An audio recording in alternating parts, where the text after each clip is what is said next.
people who are scholars of Ashkenazi Jews. Oh, So this is going to be on Ashkenazi food.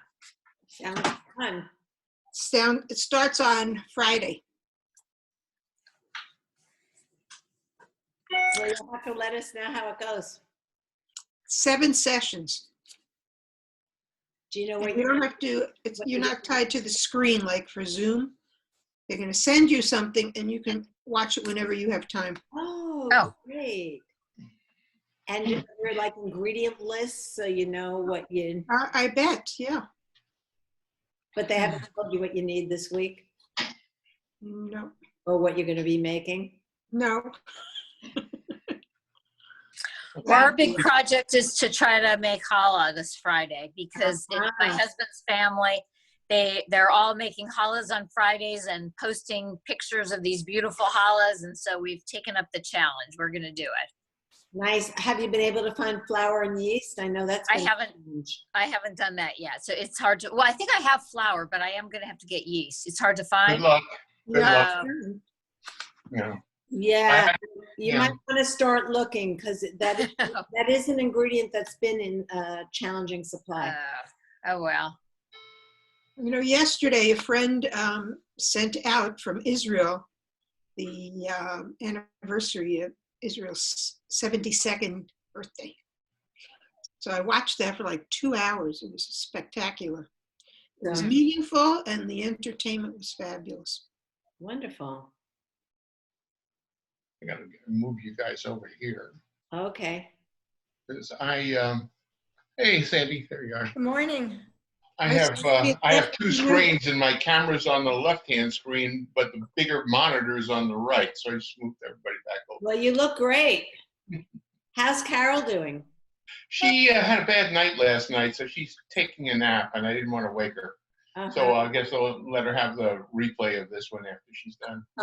You have a poster behind you that's going to be, someone will ask you what's going on there. The handshaking? Yeah, it's, people I aren't have going 2 to of them up here.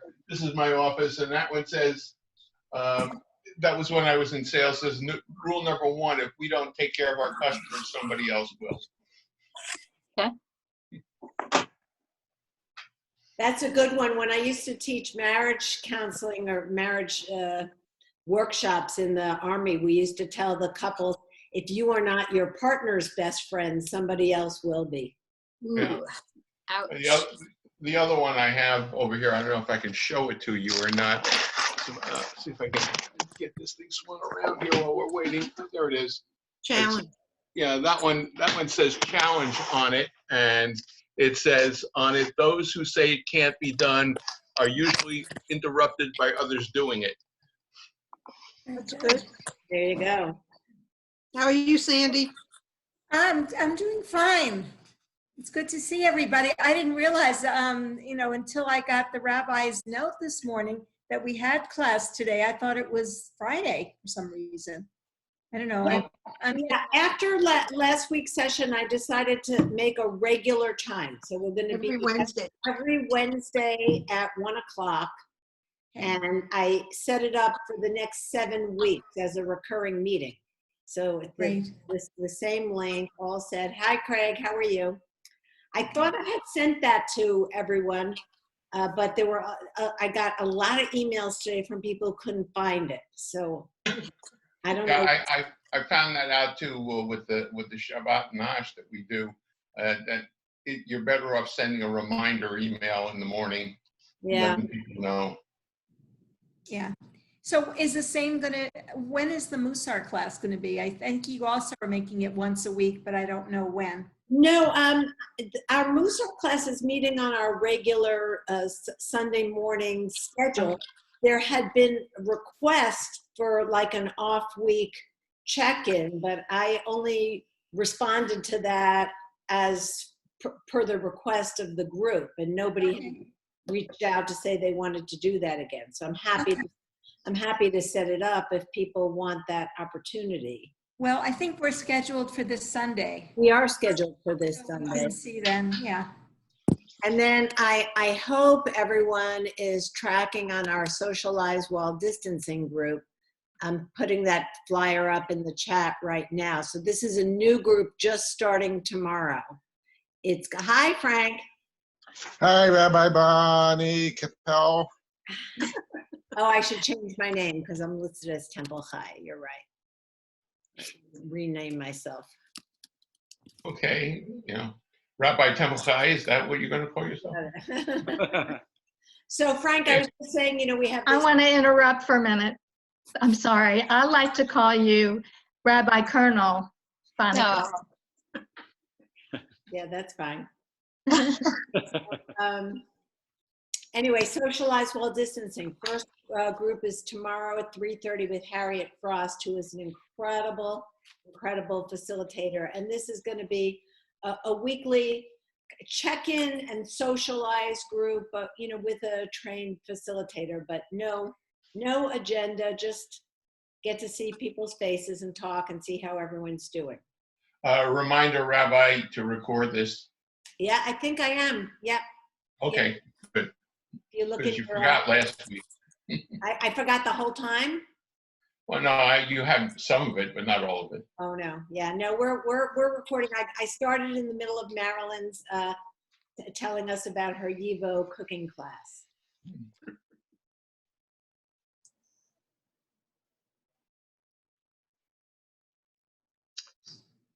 Diane is getting some physical therapy right now, so hopefully soon she'll be joining us. Great.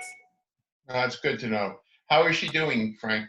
I know you told us she had some challenges last week. It's a little bit tough right now. We're trying to understand why there is so much fluid building up in her lungs.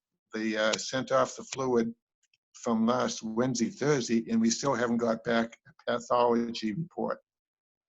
So that will tell us what's going on, why there's a fluid buildup. Obviously, it's compressing the lung, and therefore, obviously, doesn't have the same amount of energy breath out of that lung. So I we're think trying to find that out.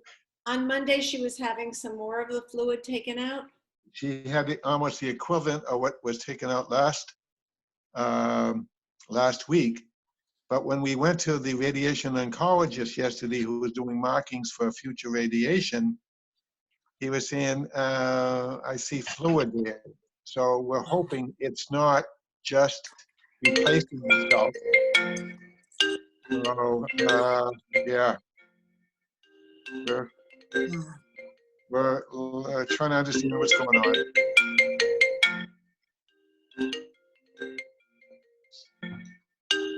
Somebody's iPhone is going off.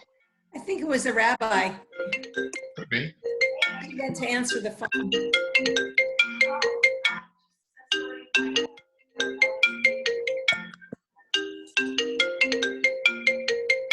So where did you play this week, Joe? We wound up at Talking Stick. It was Ron, myself, then Alan Molk and his son Asher played with us. All right, good. Asher needs to work on his distance a little bit, though. He was only hitting the ball about 280. 280. That was Cantor Feller. They're getting ready to leave tomorrow, so she was just calling to say hello and goodbye. They're driving up, I understand. Yeah. Yes. Yeah, a lot of people seem to be leaving. I guess the Barrett and Barbara are leaving on the 15th, I guess, and a few other people. Marty and Annie Silver, or Annie Silver and Marty Katz are leaving on the 7th, I think. They said. Right. So everybody is driving. I think the Silvers are flying. Oh wow. Yeah. I think that's right, Joe. Is that right? I think so. And Jeff and Jan Kahn are also going to fly back to Muskegon. I just canceled my reservations this morning on Delta. We were supposed to go to our triplet great nephew's graduation in Naples. Of course, they're not in school, so there's no graduation, so there's no point in going. Yep. No, we don't think that our granddaughter is going to have a graduation ceremony. They'll do something virtual, and that'll be it. Yeah. She was supposed to have her prom last Friday night, and she got all dressed up and she sent us pictures. It was supposed to be a Gatsby theme, and she had this tiara and this long dress. I mean, she looked absolutely fantastic. Oh. But that's the memory. There's a picture outside her apartment. Yeah. That's the prom. So sad, a whole generation. Our son's girlfriend's supposed to be graduating from medical school, and it's a virtual graduation. They're supposed to videotape themselves in their cap and gown and send it in. Yep. That's crazy, man. Yeah, and these virtual weddings or, last minute things that are going on are pretty interesting too. Mm. Yeah, I was supposed to go visit Benjamin in Bend, Oregon, and for his birthday, April 11th, and then go to a wedding in Southern California at the end of April. So just have to do it another time. Yep. Yeah. We did something kind of interesting last night. It was my mother's 100th birthday celebration. Would have been. She would have Wow. Would have been. Yeah, and so just felt strange to let the day go by without doing something. So my brother and sister-in-law and David and I got together and we Zoomed, and it was fabulous. We really Oh, wow. enjoyed Nice. it. So it's another way we can do a celebration, I guess. Yeah. It would have been my father's 92nd birthday yesterday. Ah, same day, huh? A Taurus. Okay. Yeah, it was his lucky number, 28. Yeah, we did a family reunion over the weekend too. We had 16 people on Zoom, and it was kind of fun to do that. Yeah, Zoom is, Why aren't we doing these things? I mean, now we're doing it because we have to, but these things, I guess, were available. I never even knew about it. right. Well, I read something online that said that Zoom just signed a contract with Oracle because of the volume of business that they're doing. They used to do apparently worldwide 10 million meetings a day. Now they're up to 300 million meetings a day. So that's a kind of an enormous number, and they just didn't have the cloud services available to do that. So they signed a contract with Oracle Corporation to provide cloud services to handle some of that volume. It's great. Yeah. It's another case of if only we had known, we could have bought some stock when it was cheap. Yeah. Good. Craig, how are things with you? Oh, they're good. Oh, I lost the window. Hold on. Yeah, we see you. Rabbi, I only see you, and then I see Joe Newman, and that's all I see. So if you go to the top of your screen and you click on gallery view instead of speaker view, try that. Oh, that makes all the difference. Thank you. Yeah. We're all learning the technology. Yeah. Good. So Craig, did you find us?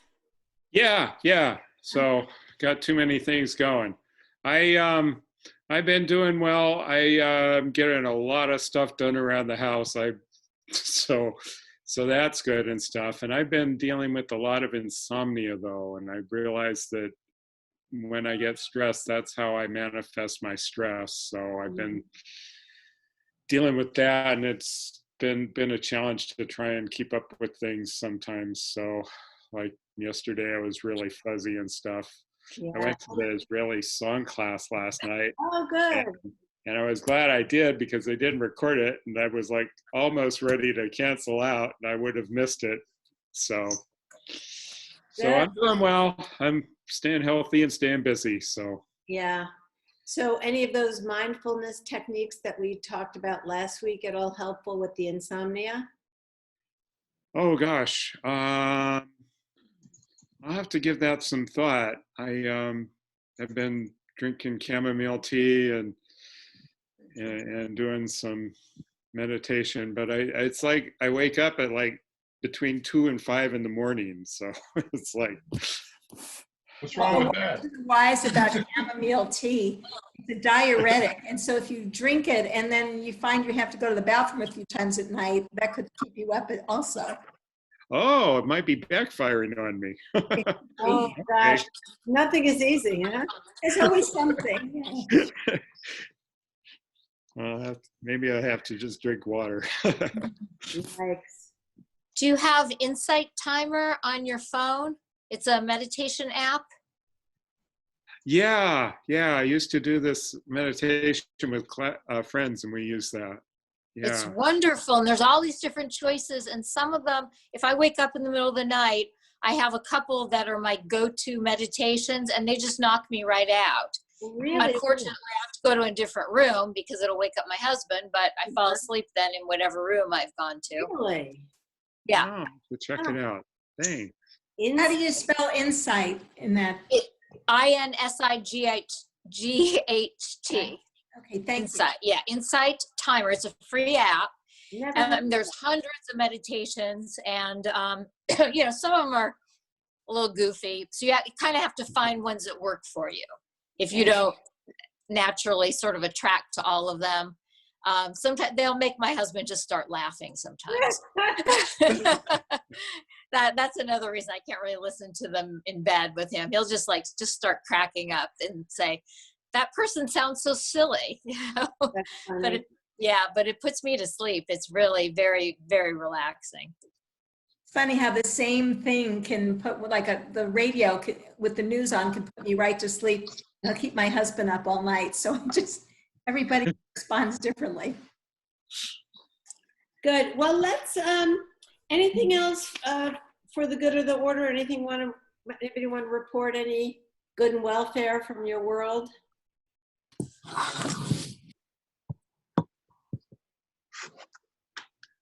No? Okay, good. So we had left off last week. We were in our book on page 18 and following, talking about journaling. So did anybody take up the challenge to do some journaling this week? Yeah, I did. But I found out something funny about me. I was just grabbing my book over here. It's a little book, so it's small. I wound up journaling in haiku. So writing small, haiku poems to do it. I mean, if you want, I could share a couple with you. Love that. Thank you. It's weird, just the way it works. Let me get to where I was here. Yeah, Debbie Rubin had given us permission last week that her technique was just sometimes to just list things. So I guess finding what works for you. But yeah. So this was on Monday. It says, the road curves, the cactus blooms, the flowers bend gently, there is a breeze, I walk on. That was one. And then this was from Sunday's virtual family reunion. Little squares, lots of people, smiling and laughing, virtual hugs. Love and family mean a lot. Joe, these are priceless. So that's what I've been doing. I'm very touched and inspired. Yeah. Marilyn, any journaling going on? Not really in a journal, but I have been writing to people on email and expressing some feelings that way. That's good. What kind of responses are you getting? Well, it's connecting with people, and they're happy to respond to me, and so we share a lot of feelings in this time of COVID. Nice. Well, that's a good outlet. It might be good to just copy and paste what you write into a document so you have your own record. Kathy, what about yourself? No, I don't journal. I have in the past, but I'm not now. Although I see what you mean about the emailing. I have some close friends who don't live in Arizona, and so our relationship over the years has been a lot of emailing. And in some ways we've said over the years, these are almost our diaries. I mean, if we were to, you know, keep them, or God forbid someone were to see them in the future. Yeah. That's good.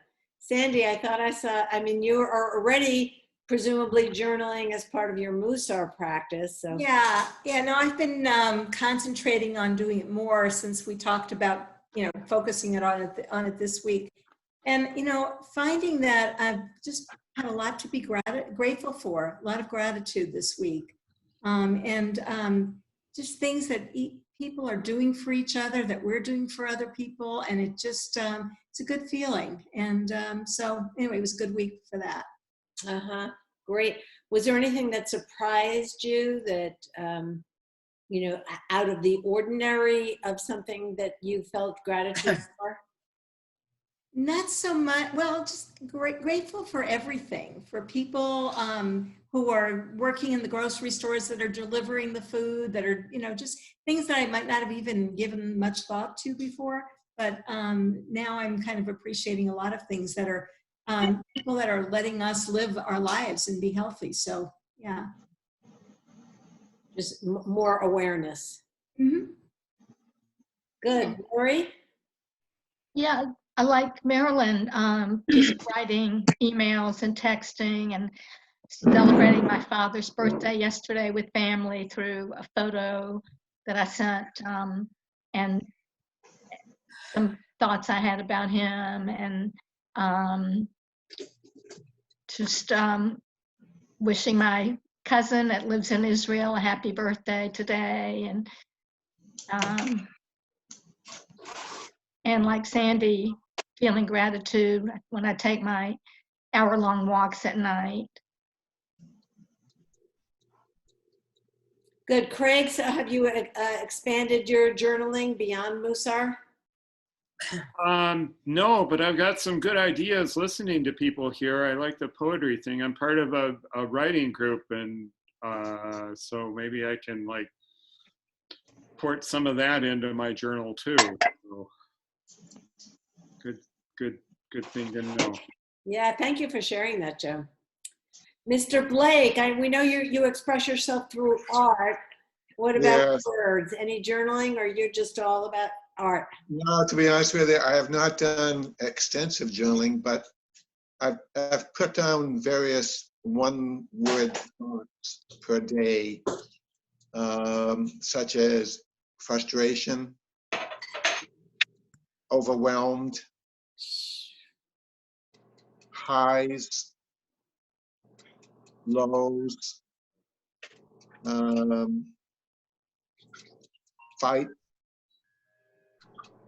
So I've just put down basically just words that have come to my head on a particular day, depending on what's been going on. So I haven't done journaling, extensive journaling, but just basically just one word to describe what's going on for the day. Right. Well, those are some powerful words that you have there. And yeah, I think we all appreciate the extraordinarily difficult situation that you're in. It would be extraordinarily difficult under normal circumstances, and with this isolation and all of those challenges, just exponentially more difficult. I wish I could come over and give you a hug. You can reach out now. Yeah. I'm reaching. Oh. Give you a hug too. I'm giving you one too, Frank. Hi, thank you, dear. Thank you. Big group hug. Take a hug. I feel it. There you go.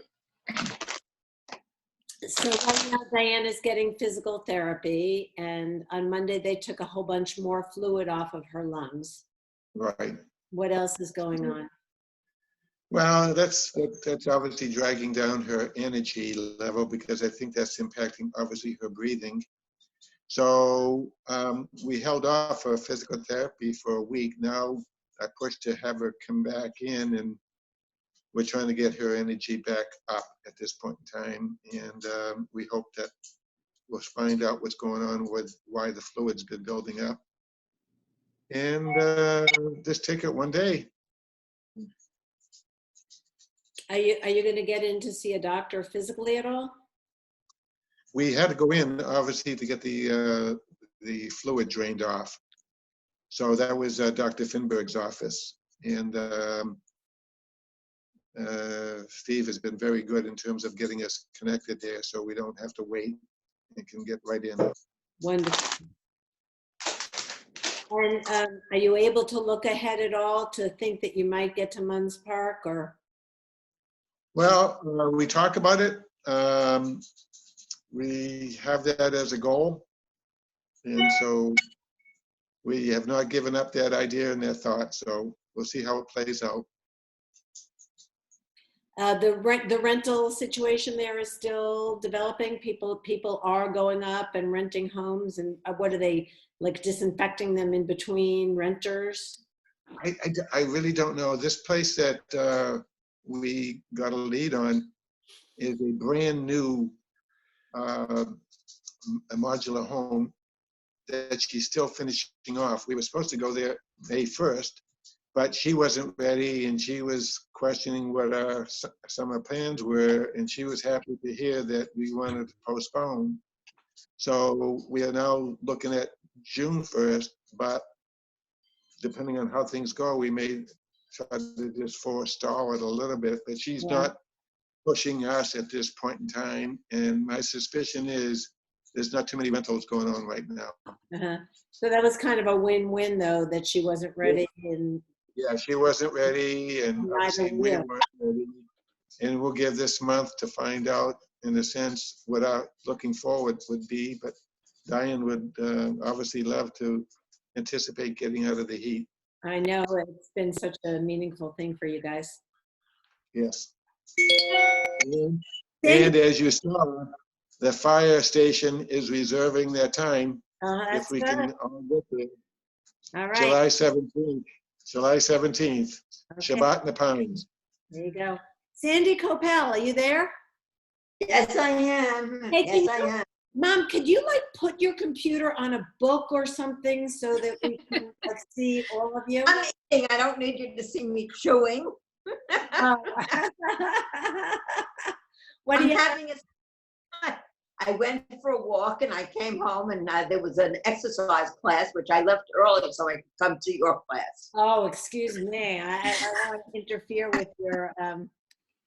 It was an exercise class for old ladies. It was perfect. All right. Well, I hate to interfere with your exercise. So we were just following up on our chapter about journaling, and I'm not even going to ask if you journaled, because I would bet my life that you did not journal this week. You're absolutely right. You get it. I would be completely shocked about that. But you know what? By the time I finish with all the emails that I have to send out for various things, I'm finished. It's enough for me to get to do the email that I have to do. Right. So you signed on late, but a few people did comment that that's kind of how they're processing their feelings, is through emails that they're sending to individual friends and family. So they're not keeping a journal per se, but they are recording their feelings and expressing them through email. I'm sure your email is a little bit more about business. So I'm just going to leave you before we move on to the next section, which is on page 21, Tech Shabbat. I love this sentence on page 20. She writes, "Listen to yourself as you listen to the people you most dearly love, with rapt attention and tenderness, curiosity, and compassion." I'm going to read that one more time. I want you to really take that in. Listen to yourself as you would listen to the people you most dearly love, with rapt attention and tenderness, curiosity, and compassion. So journaling is a gift that we give ourselves to listen to our own inner voice. A lot of us are very good at giving to others and will rush and be in a big hurry to take care of other people's needs and neglect to give ourselves the time that we need. So journaling is a way of accomplishing that goal, to just tune out the outside world a little bit and tune into what is going on internally. So no more homework this week, but for those of you who have been journaling a little bit, I would encourage you to continue that. If you haven't, maybe this is still an invitation to try that practice. Any final thoughts on that before we move on to Tech Shabbat? Well, the only thing I was going to add to that, what you just read kind of reminded me of something a little bit different in my mind. And that one of the things I have to be very cognizant of, because of my background and business relationships in the past, is when somebody is talking with me or to me, I am formulating a response in some fashion. And I have to be very cognizant of being present in the moment and really listening to what they're saying and not focusing on how I'm going to answer or what I'm going to say next. You're not alone in that, Joe. It's a fundamental conversation that is exactly how most of us approach conversation. And in fact, I'm going to just, give me one moment. I want to pull up a document to share with you because you're making such an important point. And I have some tests that very much speak to that. Let me. There was something in my work that we used to call active listening. Yes. And basically what you're doing is at times paraphrasing what the individual is saying, and that helps keep you focused to what the individual truly is saying.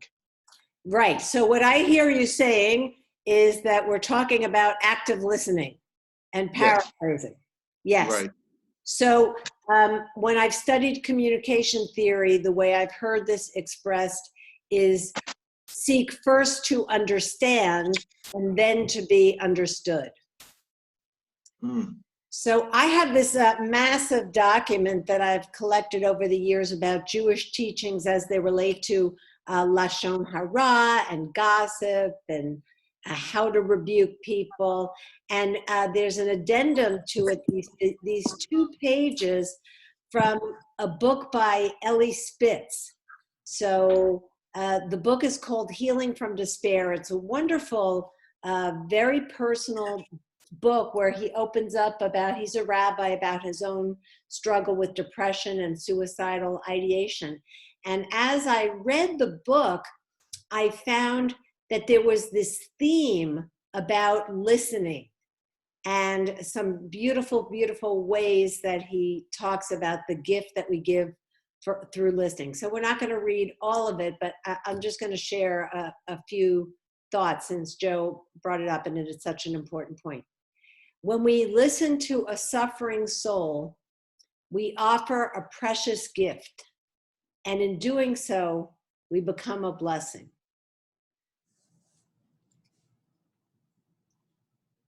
Here, let's scroll down here. Active listening, that's what Frank said, can offer compassion by taking in a story without passing judgment, by responding to the unspoken questions, and by addressing the questions of identity and purpose. And more, Buber recognized that we find the divine not in the moment of the ecstatic experience alone, but in the simple daily task of being fully present with others and thereby with God. So that's an interesting point that Spitz is quoting Buber, that where we find God is in our interactions with each other, not in our moments necessarily of aloneness or our moments of prayer, that God is in the connection, in the relationships. I think it's a unique way of understanding God. And as he continues, when I listen, I try to do so with attentiveness to the unspoken and with a focus on honoring the gifts within the suffering soul. I am aware of the presence of divine sparks in each person, sparks that yearn to return to the Creator, to the source of goodness.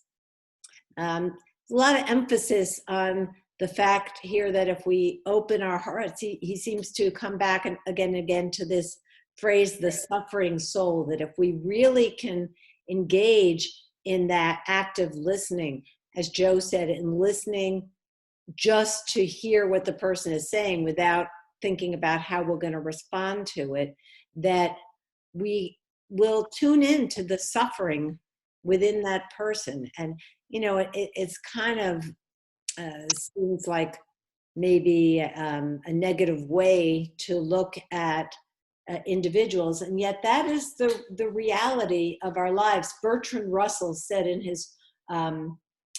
his autobiography, to know a person is to know their tragedy.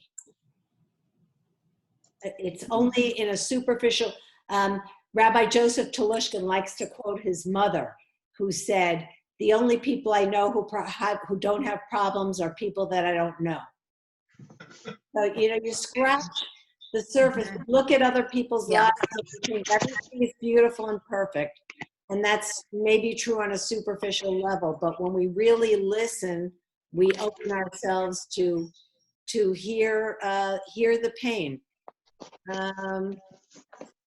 Let me just, I'm going to conclude with the last quote here. To listen to another person is to bring comfort through connection.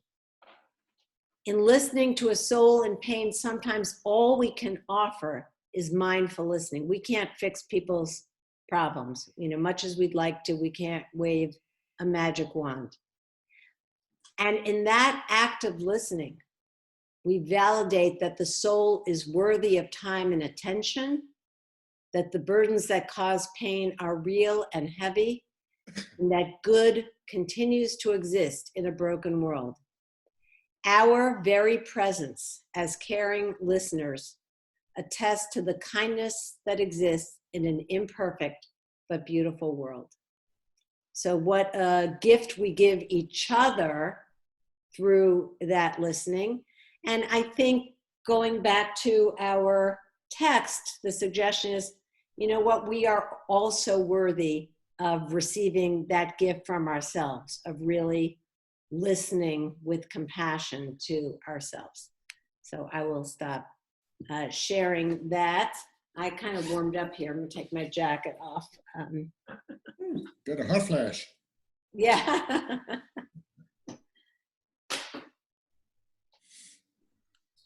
Any thoughts on what Spitz had to say, or other comments about this chapter on journaling? I liked it. I thought it was very important, because I never really focused on what a gift it was, that when you're listening, even if you can't solve a problem or help somebody, just listening, it just is a gift. So that's really helpful to know. Yes. How has it felt to you? Can you think of moments when you had a conversation where you felt that somebody really listened with full presence, without judgment? And how did that feel like? What did that look like? Just to be fully understood, and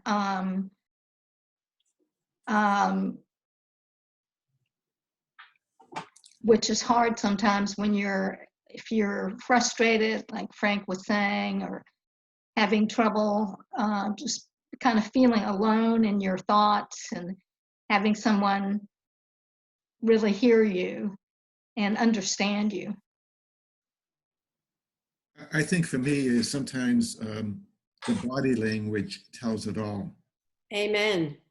If the individual that we're communicating, is the body language is like when does this get over? I got other things to do at this point in time. Then then it's almost like, why am I having this conversation? Because the individual is obviously off with other thoughts and not interested in terms of what doing. So the body language has always been important, and it's something that I got to thank my wife, who gave me some very important lessons in our early years of marriage about body language. So what did she say that impacted you, Frank? Well, I didn't even understand the word body language, the words. What are you talking about? I'm talking to you. She said, but just think of the way that you're talking to me and your expressions and, your movement and so forth.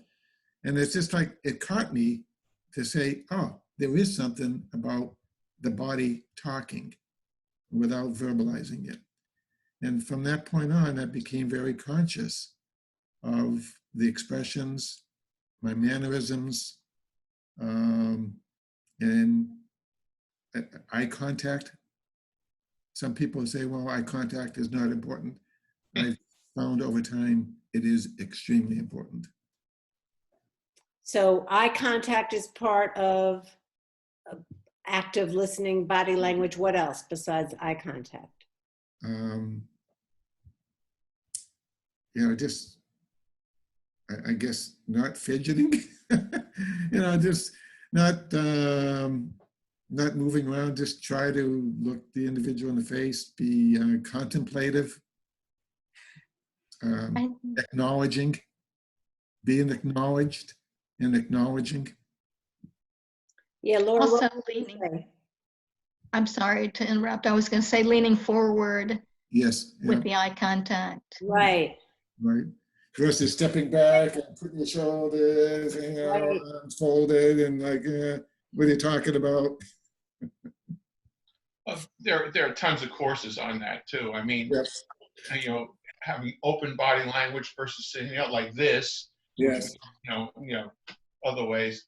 But That's one of the most important things I heard somebody say is, remember, you are the most important person you know.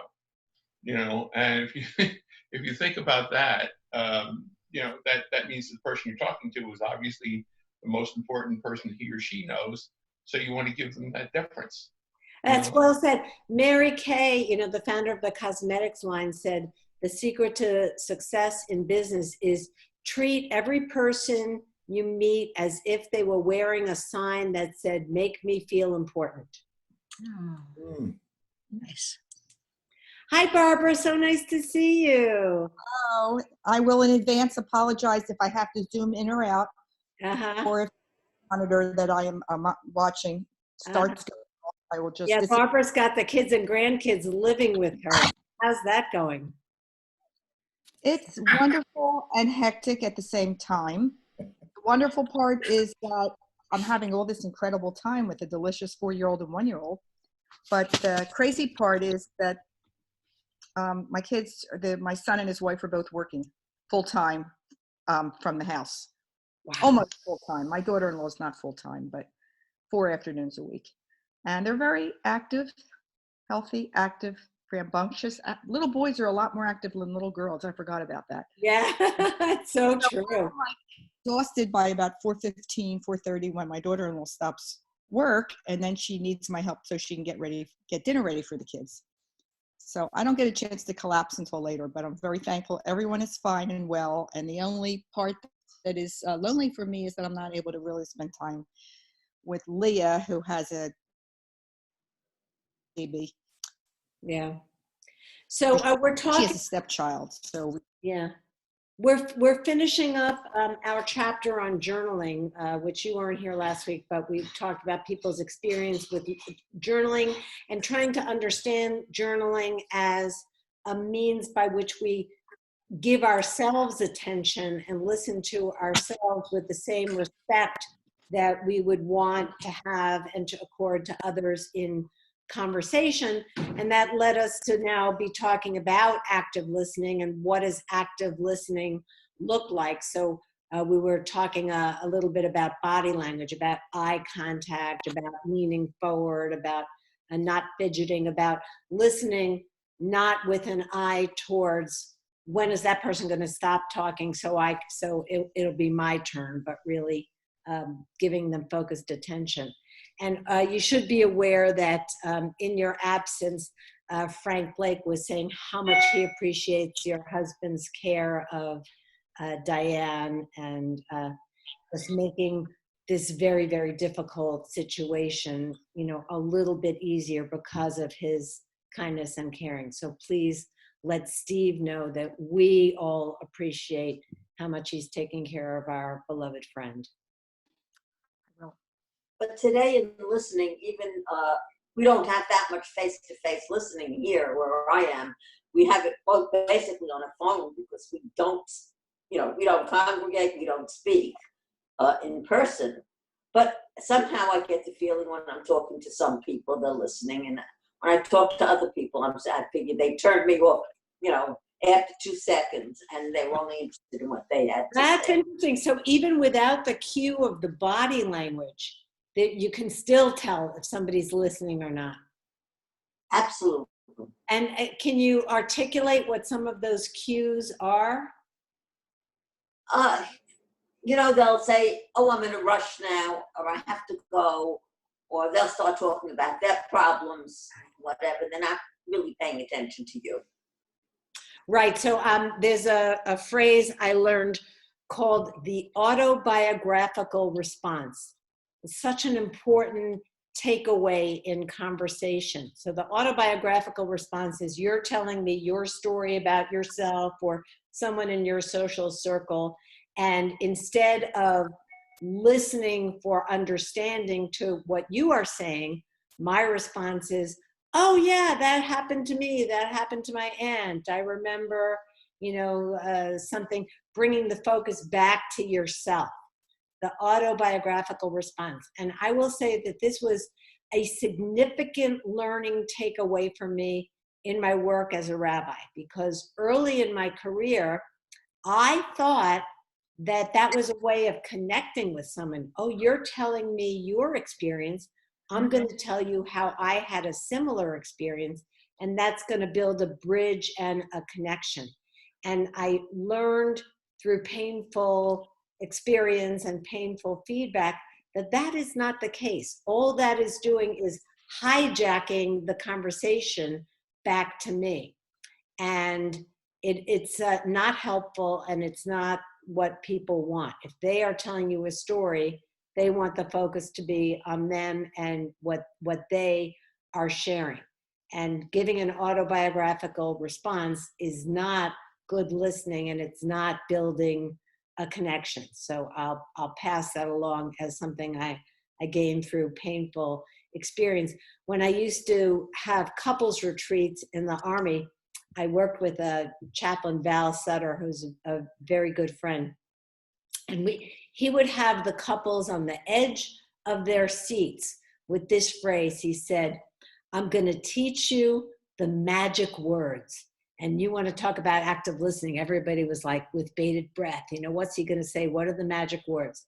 What are the magic words? I hear you and I understand. I hear you and I understand.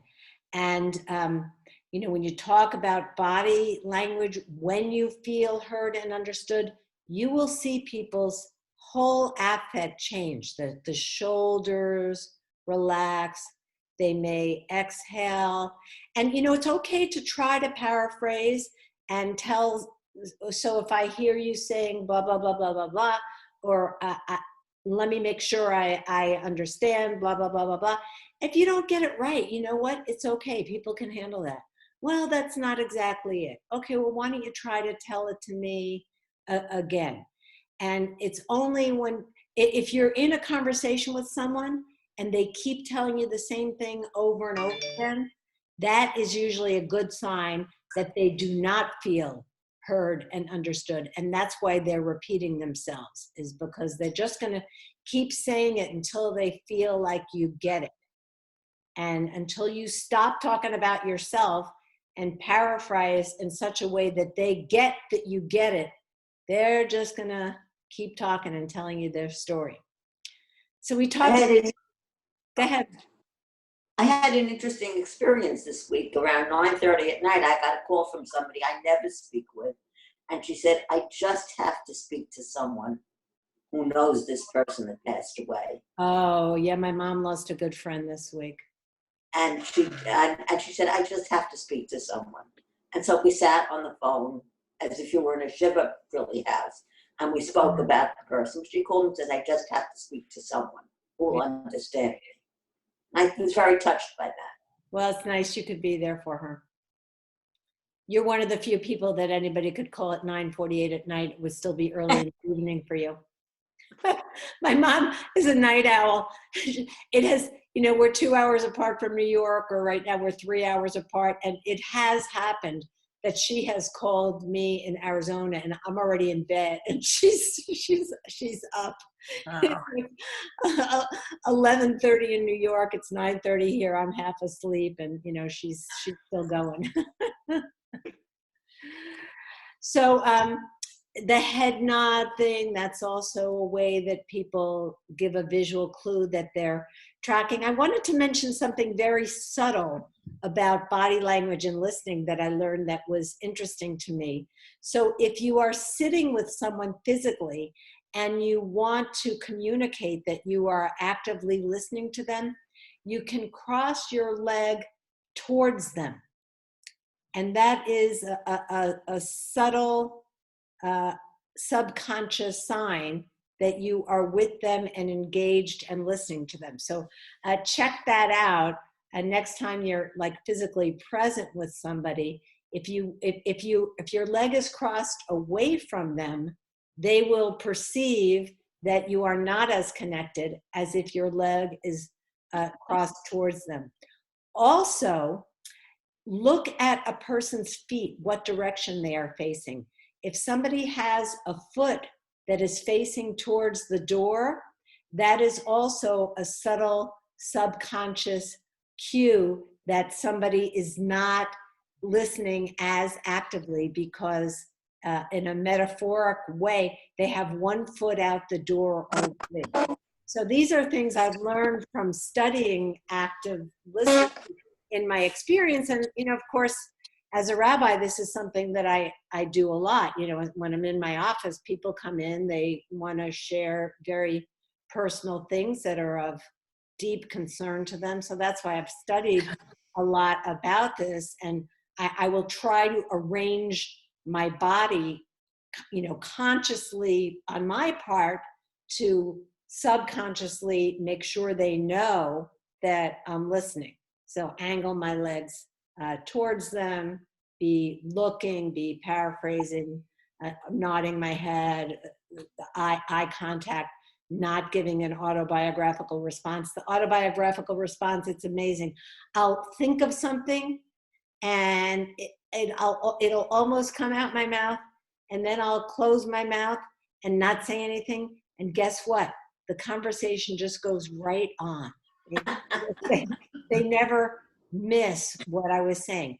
I'll tell you one other, rabbi inside tip. Studies have shown that when you pay a hospital visit to someone, if you remain standing throughout the visit, even if you are there a longer amount of time, people will perceive it as less time than if you sit. So you could make a visit that's 12 minutes seated versus a visit that's 20 minutes standing. And the fact that you were standing, the person who was being visited will think you were there that less time, because it didn't look like you were sitting down and settled in to be with them. By the fact that you're still standing, it looks like you're just stopping in. So, if you ever have occasion to visit with someone who's sick, it's important, to ask permission. Is it okay if I sit down? But just something else to be aware of. So little excursus on active listening. It's a passionate topic for me, Joe and Frank. Thank you for bringing it up.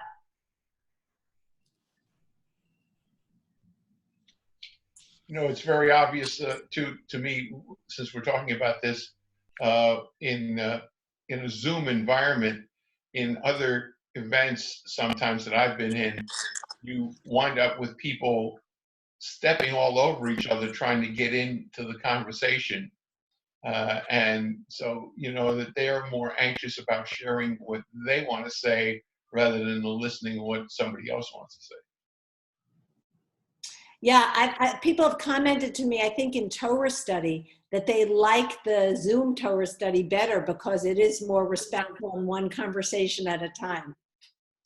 So the other thing we didn't talk about in terms of active listening is, you know, how engaging is it like this when you're trying to talk to somebody and they, you know, they're looking at their phone, not at you. I was with my 10-month-old grandson, I think it was just yesterday, and it amazes me that at 10 months, he's already very sensitive to this. You know, I was looking at him and playing with him and giving him eye contact, and if a text or an email came and I looked at my phone, I could see in his body language at 10 months that he was aware that he no longer had my full attention. He knows what this is. He knows that this is something that distracts people from him. Interesting. One of our individuals that we know, Rabbi Capel, his phrase is when she sees this is, "Am I boring you?" And that immediately gets your attention. Yeah, right. Right. That's pretty much stating it right there. Yep.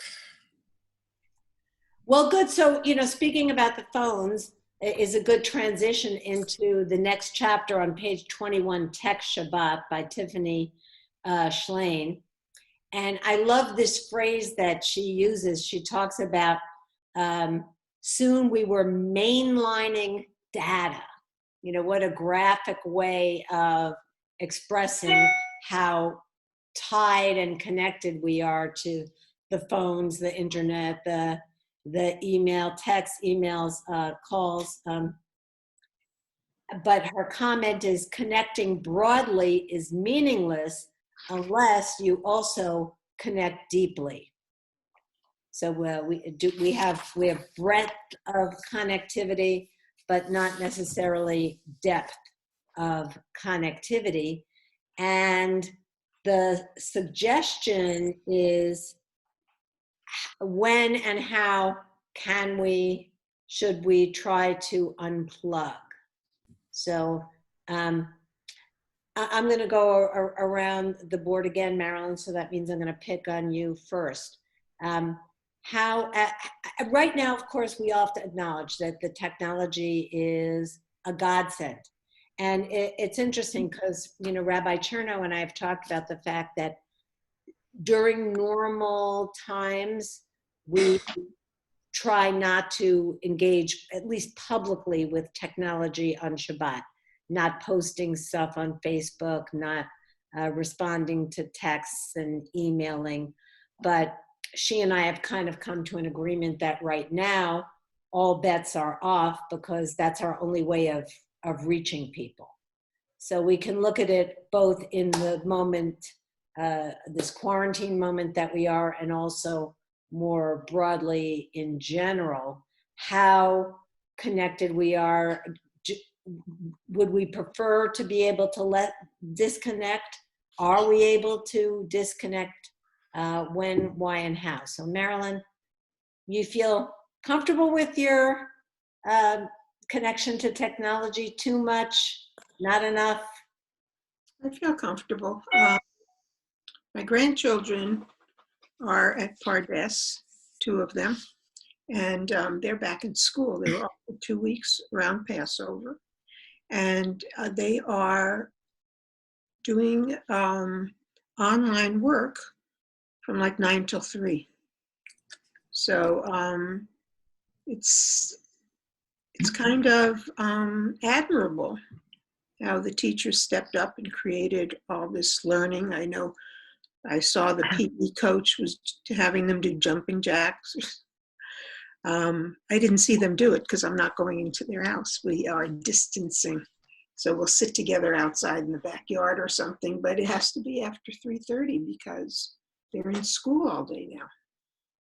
So let me just say, as the mother of a Pardes teacher, you know, my daughter Jessie teaches the 3rd to 8th grade Jewish studies, and it's tremendously challenging for her because she's trying to teach and give full attention to the students.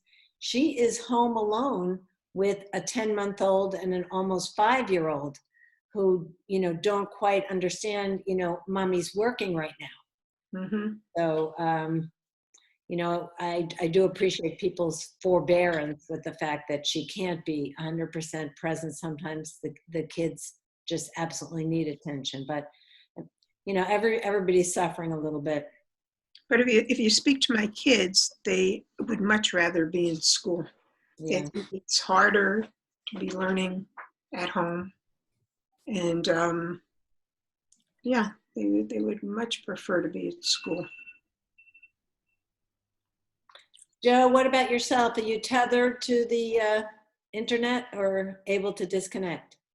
By the way, just before I get into my topic or my discussion, I just say it reminded me of the discussion of homeschooling about the one line that's been going around right now where a little boy walks up to his mother who's being homeschooled. He says, "Boy, I hope I don't get the same teacher I have next year."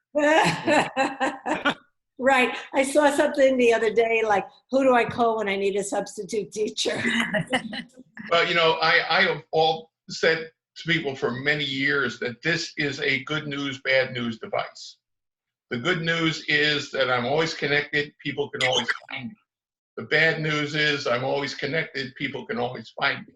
You know, so, but, you know, there's some good news and bad news there. I try on the weekends, you know, I am a little compulsive about making sure my mailbox is clean. So one of the first things I do on Shabbat morning is I get up and dump all the junk, and then I stay away from it pretty much the rest of the day. But one of the things, our daughter Barbara is a physician, and usually on Saturday morning she goes for about a 5-mile walk. And while she walks, she will call, and we have the opportunity to talk with her. So it gives us that opportunity to see what our kids are doing. And especially right now that we don't get a chance to see very much at all. So as far as doing things that are, shall we say, non-essential on the internet, you know, playing, I never play games, but if I were, I wouldn't do that. But trying to keep track of emails, for instance, or things like that, I pretty much stay away from it unless there's a reason for me to do that. If I was worried about somebody and I knew somebody was going to try and contact me by text or phone, I would certainly leave it on. But you know, I mean, we're the same way right now in this environment of stay at home. It to me would be very easy for me to spend a good chunk of my day on watching TV. And as I may have mentioned before, Carol and I have set a personal policy for both of us that, with the exception of Carol's exercise classes on YouTube or online in the morning, we don't turn the TV on before 5 o'clock in the house. We find other ways to keep ourselves occupied.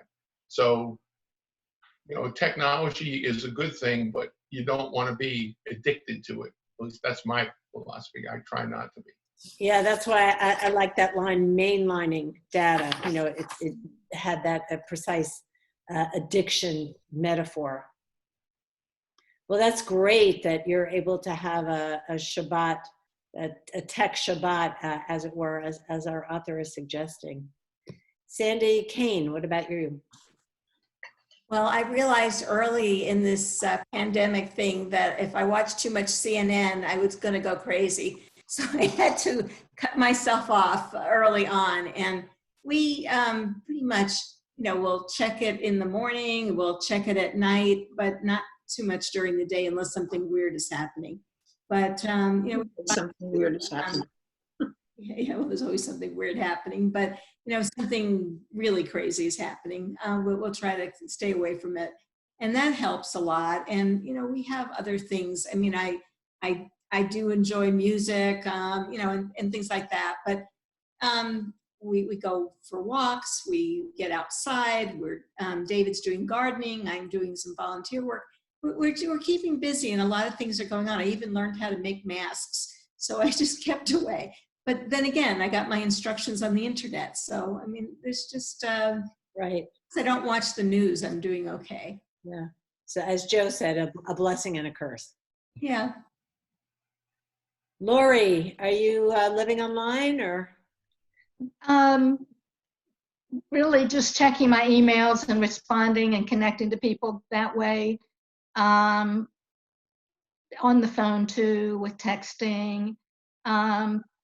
Like Sandy, I'm trying not to watch the news quite at all.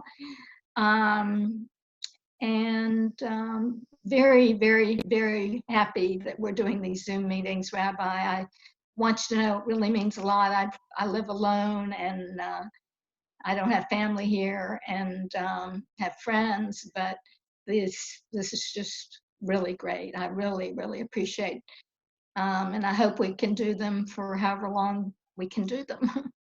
Good. Well, I hope you'll tune in for socialized while distancing tomorrow also.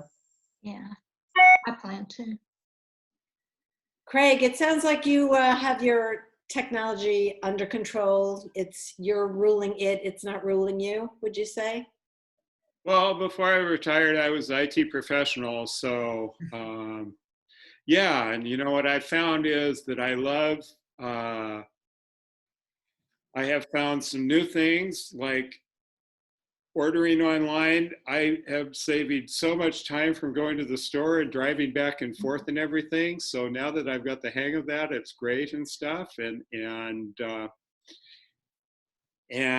I'm finding exercise, and I've been looking up old music videos. So I've been dancing along with that. It's been great.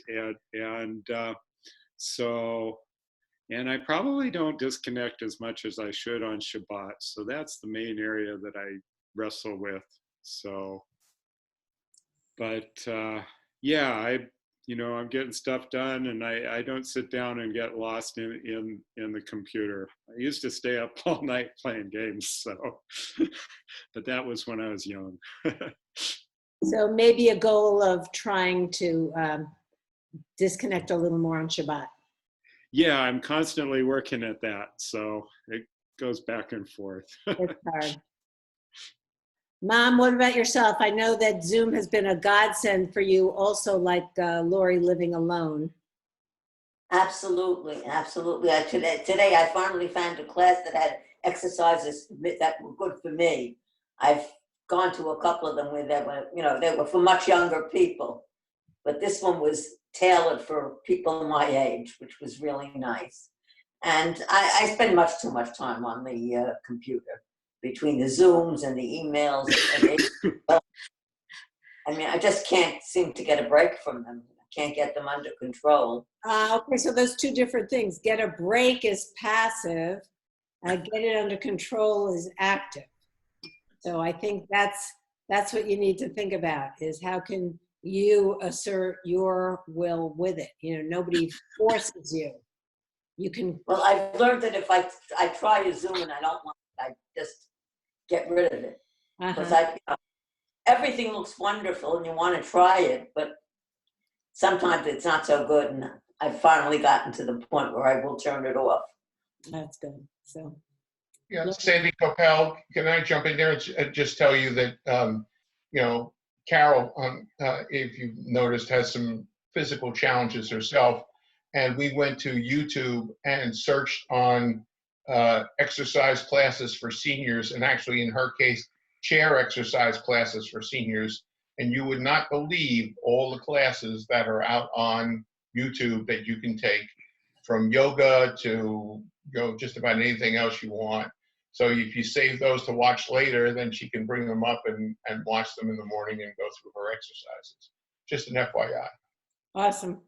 How do you find them? You go to YouTube on your computer and search on either exercise classes for seniors or if you want, chair exercise classes for seniors, and you'll get a whole pile that'll come up. Thank you so much. But you don't need to do that right now. You don't have to multitask. Just hold that thought. Mr. Blake. I consciously try not to pick up the phone as often as it tempts me to do that. That's good. I'm very conscious about how often am I tapping in to the internet, emails, or whatever. I try not to watch the news. I limit myself to 30 minutes a day. I try to watch it at the end of the day, which capsulizes whatever happened. I don't have to watch it during the day. So I very rarely watch TV, except at night. Afterwards, I get on Netflix and so forth. So during the day, I'm obviously very busy just doing household work. I am Mr. Mom, Mr. Dad, Mr. Father, Mr. Housewife. So I'm very busy, and I really don't even have the time to probably even connect as maybe I could. I also found that when I do have some time, I'm connecting to people from my past.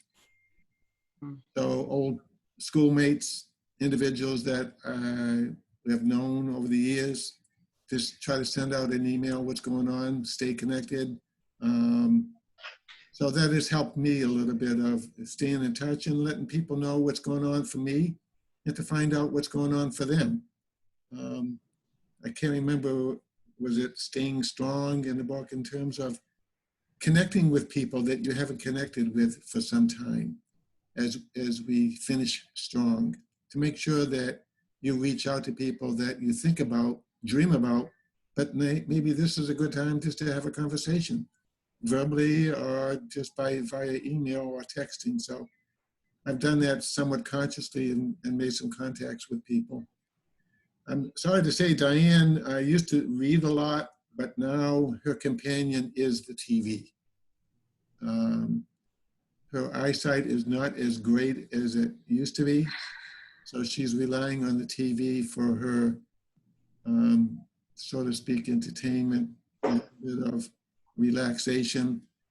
And her programs that she loves are the ones where they flip or stay on their houses. She gets a big kick out of that. Or the people who go to the various exotic places to look for their second homes. And I think, she just enjoys it. So it helps her deal with all her challenges. And if that's what helps her get through the day, great, go for it. And I try not to interrupt that. Yeah, I think Diane's in a unique situation, and it sounds like you are aware of a temptation to rely on the phone more than you would prefer. But as we've seen, talking about mindfulness, having that awareness is the first step. Exactly. Yeah. Kathy, how are things with you? So I do want to talk about Shabbat, because it's interesting for those of us whose family, doesn't live here. So I've got kids and grandchildren who aren't in town. And so, not apart from the pandemic, in the past, when I would hear people say, oh, it's so nice to take a Shabbat, tech Shabbat, and, not look at your phone or talk on the phone or text on Shabbat, because then you spend time with your family. But if our family's out of town, it's kind of the opposite.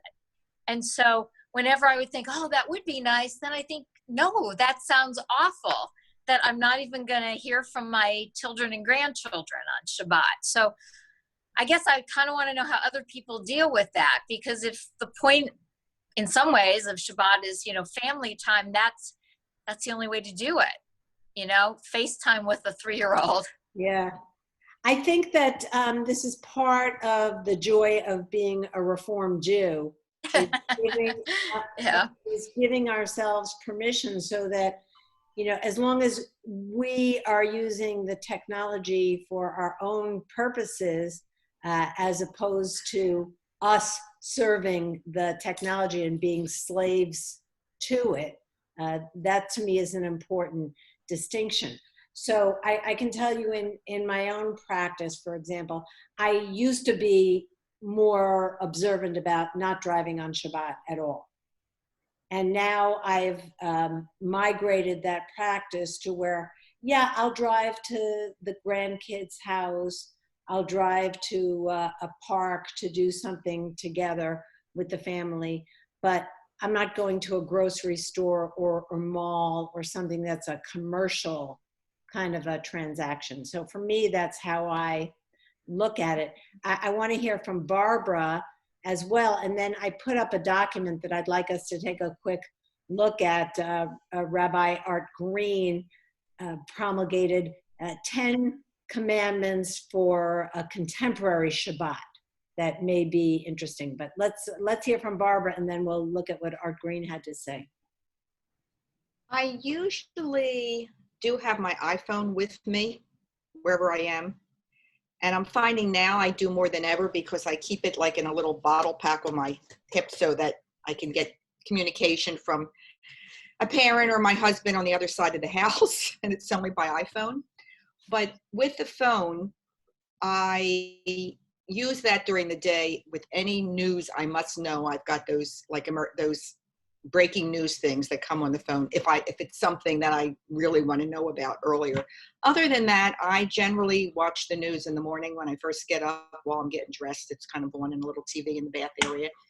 And then I know it's not the best thing to watch news before you go to bed, but again, I'm in the bathroom area and there's a little TV in there. So while I'm getting ready for bed and brushing my teeth, I have it on then. Right now, I am using texting to keep in touch with groups of friends. I don't really have much time people, but I have some groups that will text, just checking in on everybody, and especially with family and friends from back east with the time difference, it works out well. And, some group emails the same way. But I never really watched much television per se. I think I've really been, unless it was something special, and I wrote down the name of that program that someone mentioned earlier, and I don't remember what it was already. Oh, here it is. Mozart in the Jungle sounded interesting. I've always wanted to have like a special program to watch, but the ones that he likes, I'm not interested in, so that has never worked. Yeah. But, I don't know. The thing that I'm too connected with right now, and I agree with whoever just said about having it on Shabbat. I am on Facebook a lot. Not Facebook, FaceTime a lot, because that's the way I stay connected to my mother, who's completely by herself now back east in an adult community where she's not allowed to walk the halls, or she lives independently, but she can't walk the halls to see her friends and play bridge and go to meals. So she's in a little apartment by herself all day long. And all she has is the telephone and the television. And it's been like this for her for the past 5 weeks. So it's really my brother, who lives 45 minutes away. He can't visit her. No one can visit her unless it's physician related. And she has not needed nursing care, so she hasn't had anyone. So I do call her and FaceTime her several times a day now, and very often it's with the children, which gives her great joy. And I'm also FaceTiming with my granddaughter, because I don't really get to see her much either now because of this COVID thing, and she's got some other stepkids, which makes another whole situation because you don't have good control over what's going on with the other families involved. So I don't know what I do without FaceTime right now.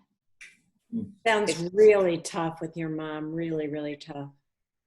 Yeah. The amazing thing is, though, she's one of these upbeat, happy people, and she's just happy everyone's safe and good. Don't worry about me. I'm just fine.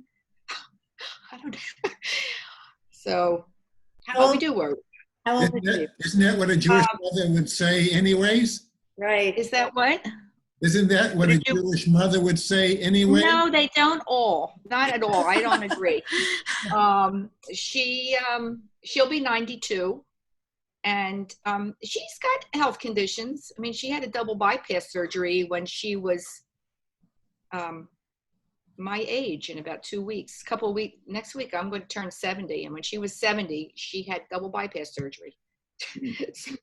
So she's got issues, but you know, right now she's doing online FaceTime visits with her doctors. Oh, Steve was able to call in and get permission to get somebody to come in and change her sheets, because he called as a physician for her, because she couldn't handle the sheets herself. Sure. She does her own wash, and she said to me, well, it's fine, you know, honey, it's really fine. I can wash my pillowcases, and that's fine. I said, it's not fine. Not after 5 weeks. I mean, so he was able to get someone from the nursing department to go in and help her change her sheets. And apparently she asked if there's anything else she needs help with. And she said, oh, no, I can handle everything else. That's all I needed help with, were the sheets. Wow. So I hope I get to have that kind of attitude 21 years from now. Amen. When's your birthday? It is next week. It's coming close. And I do have a birthday celebration with my Haverall women friends. It's going to be in a park for breakfast at 9 o'clock. Oh, nice. We sit under a tree. We did one other meeting about a week ago or so with the husbands, and we sit in a park about 8 feet apart, and we bring our own little chairs and we bring our own food. Although I hear for this one they're actually picking up, I think, some takeout breakfast treat. And Lori Fischler said, if it's okay with you, I'm baking a little special treat that'll be done very safely. So. Right. I'm trying to share my screen so you can see this document, but I'm not having success. Is there a separate, should we be getting a separate FaceTime invite every week, or do you use the old one? Because I couldn't get through the first half hour today. Oh no, well now that I've set it up as a recurring appointment. Okay, I guess I couldn't find that one. I finally got through to Debbie Glynn, and she forwarded it to me. Oh, I'm sorry I had that challenge. Oh, Joe, oh, look, Joe is helping me out. Thank you. Yeah, so Barbara, do you get the regular Wise Aging emails from me? I do, but the last one I got did not have a link to it. Okay, well, I'm recording this, so I'll send out the recording when I'm done with that link also. Thank you.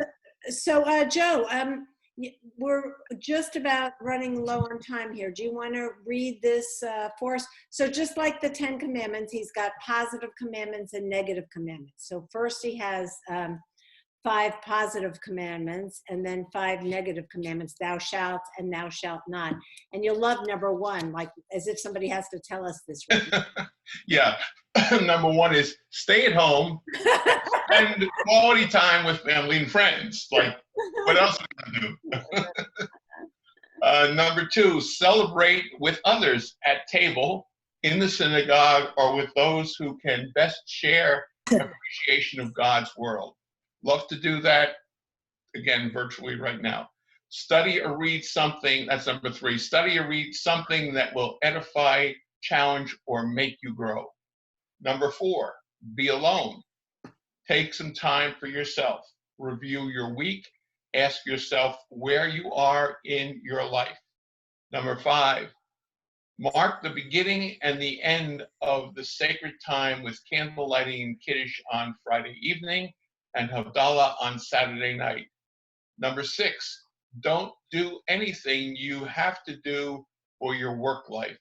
This includes obligatory reading, fulfilling unwanted social obligations, homework for children, and preparing for work. 7, don't spend money. The atmosphere of Shabbat is best protected by a complete separation from the commercial culture.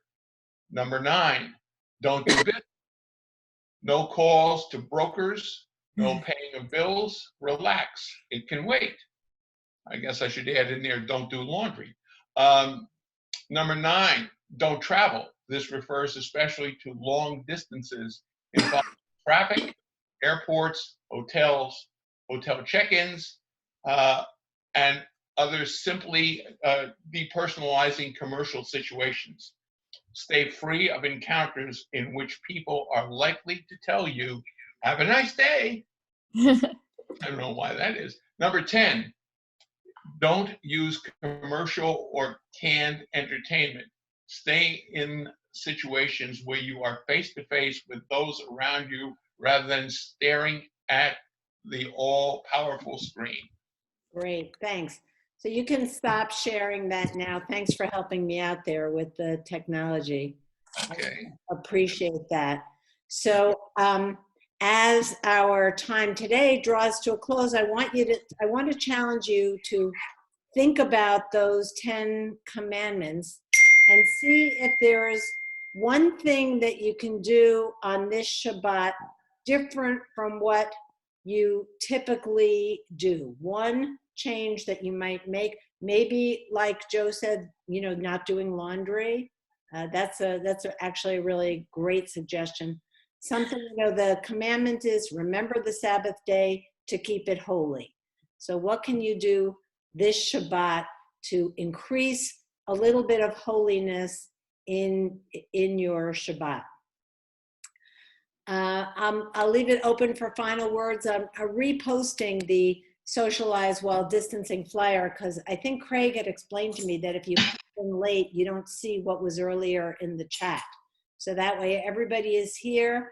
Would love to see any of you who can make it tomorrow at 3:30. I think I haven't seen Harriet Frost facilitate a group, but I have heard from many, many people who adore her and say that she's fantastic. So I'm really looking forward to that. And you're all invited, and it's a drop-in thing. So you can, if you can't make it this week, come next week. If you know somebody that you think would like to join us, feel free to share that information with them. And any final thoughts before we adjourn for today? Just one thing on that social distancing drop-in program. I don't know, I haven't looked at the flyer that you posted, but last week you were kind enough to send out the Zoom link.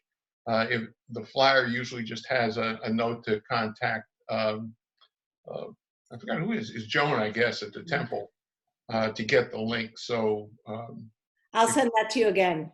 Yeah. So you might want to post that out. You got it. I'm putting it on my list of do-outs.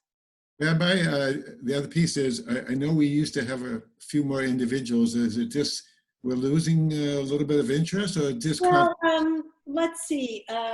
Debbie Wakis had a conflict. Leanna Lowry, unfortunately, Wednesday's not a good day for her now that we've settled on Wednesday. Joel Sherman is in Prescott without good internet connectivity. So those are the people that I heard from. Okay. And Alan's session has been postponed? Alan Moak's session, which was scheduled for May 13th, Living with Dignity, his book review has been postponed because that was the only night that Darren Kleinberg could do his thing. And Alan was gracious enough to say he'll step back, and I don't have a date yet when that's rescheduled. Okay, good.